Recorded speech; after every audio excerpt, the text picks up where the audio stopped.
नमस्कार। आज हम कुरान के संदेश की बुनियाद को समझने की कोशिश करेंगे और ये समझ हम बनाएंगे एक खास हिंदी तर्जुमे यानी अनुवाद के आधार पर। तो चलिए देखते हैं कि ये पवित्र किताब हमें क्या सिखाती है। हमारा जो आधार है वो है कुरान मजीद का ये हिंदी अनुवाद। इसका मतलब ये है कि हम जो भी बातें यहाँ करेंगे वो सीधे इसी किताब से ली गई हैं, ताकि हम इसके संदेश को उसकी असल भावना के साथ समझ सकें। देखिए, इस किताब की जो भूमिका है वो एक बहुत ही गहरे सवाल से शुरू होती है। सवाल ये कि इंसान के लिए खुदा की योजना क्या है, जिसे यहाँ क्रिएशन प्लान या क्रिएशन स्कीम कहा गया है। और यही सवाल हमारे आज के इस पूरे विश्लेषण की नींव है। तो इस किताब का असल मकसद क्या है? इसकी भूमिका के हिसाब से इसे इंसानियत को कौन सा खास पैगाम देने के लिए भेजा गया? साफ तौर पे भूमिका में लिखा है कि कुरान का जो मुख्य उद्देश्य है वो है इंसान को ईश्वर की क्रिएशन स्कीम के बारे में बताना। आप इसे एक तरह से जिंदगी का वो नक्शा समझ सकते हैं जो हमारे होने का मकसद बताता है। तो ये योजना है क्या असल में? इसके मुताबिक हमारी ये जो दुनिया की जिंदगी है ना, ये एक तरह का इम्तिहान है। हमारे कर्मों का हिसाब होगा आखिरत में, यानी मौत के बाद वाली हमेशा की जिंदगी में। अच्छे कर्मों का इनाम मिलेगा जन्नत यानी स्वर्ग, और बुरे कर्मों की सजा होगी जहन्नम यानी नरक। ये किताब कहती है कि वो बस उन सच्चाइयों को शब्दों का रूप देती है जो कुदरत और हमारी अपनी अंतरात्मा हमें पहले से ही महसूस कराती है। ये एक शाब्दिक मार्गदर्शक है जो खुदा की रहनुमाई को सबके लिए आसान बना देता है।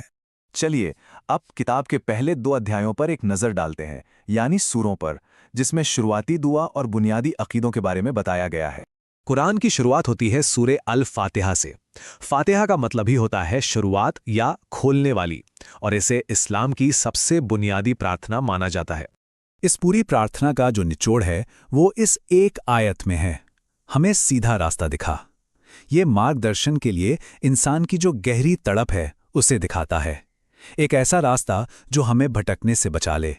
सूरे फातिहा के ठीक बाद सूरे बकरा शुरू होती है और उन लोगों के गुण बताती है जो सीधा रास्ता पाना चाहते हैं। इनमें अनदेखे पर विश्वास करना, नमाज पढ़ना, खुदा के दिए हुए में से खर्च करना, इस किताब और इससे पहले आई किताबों पर ईमान लाना और आखिरत यानी परलोक पर पक्का यकीन रखना शामिल है। और एक बड़ी दिलचस्प बात यहाँ सामने आती है। सूरे बकरा की शुरुआत में ही लोगों को उनके रवैये के हिसाब से 3 ग्रुप्स में बांटा गया है।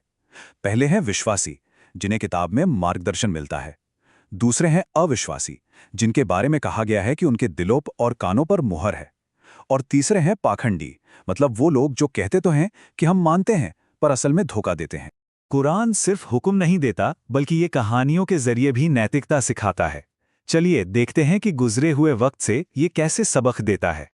इंसानियत की कहानी की शुरुआत देखिए, ये ज्ञान, आज्ञाकारिता और माफ़ी का एक बहुत मजबूत सबक देती है।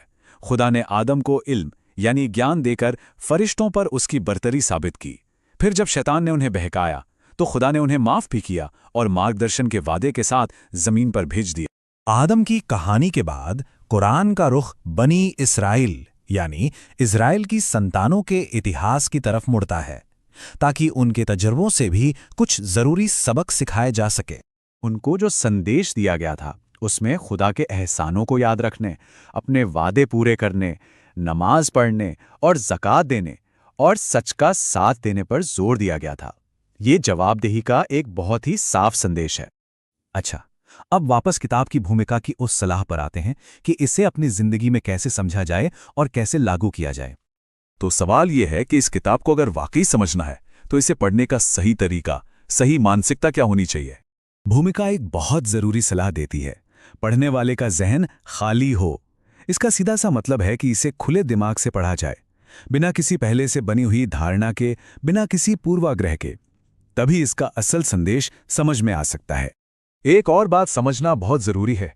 भूमिका के मुताबिक कुरान का मकसद कोई राजनीतिक व्यवस्था बनाना नहीं है, बल्कि एक इंसान के अंदरूनी जीवन को बदलना है। ये एक व्यक्तिगत, एक रूहानी सफर है। और यही इसका सार है। कुरान सीधे एक व्यक्ति से, एक इंसान से बात करता है, पूरे समाज से नहीं। इसका मिशन व्यक्तिगत बदलाव से शुरू होता है। जब इंसान बदलेगा तो समाज अपने आप बदल जाएगा।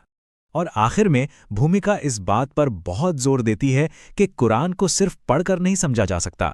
इसे समझने के लिए इसके बताए हुए उसूलों पर चलना पड़ता है। असली समझ तजुर्बे से आती है। तो आखिर में ये सवाल हमारे सामने खड़ा होता है कि जब कोई किताब सिर्फ पढ़ने के लिए नहीं बल्कि जीने के लिए हो तो इसका असल में मतलब क्या है? सिर्फ शब्द एक प्रैक्टिकल रास्ता कैसे बन सकते हैं? इस पर सोचिएगा ज़रूर।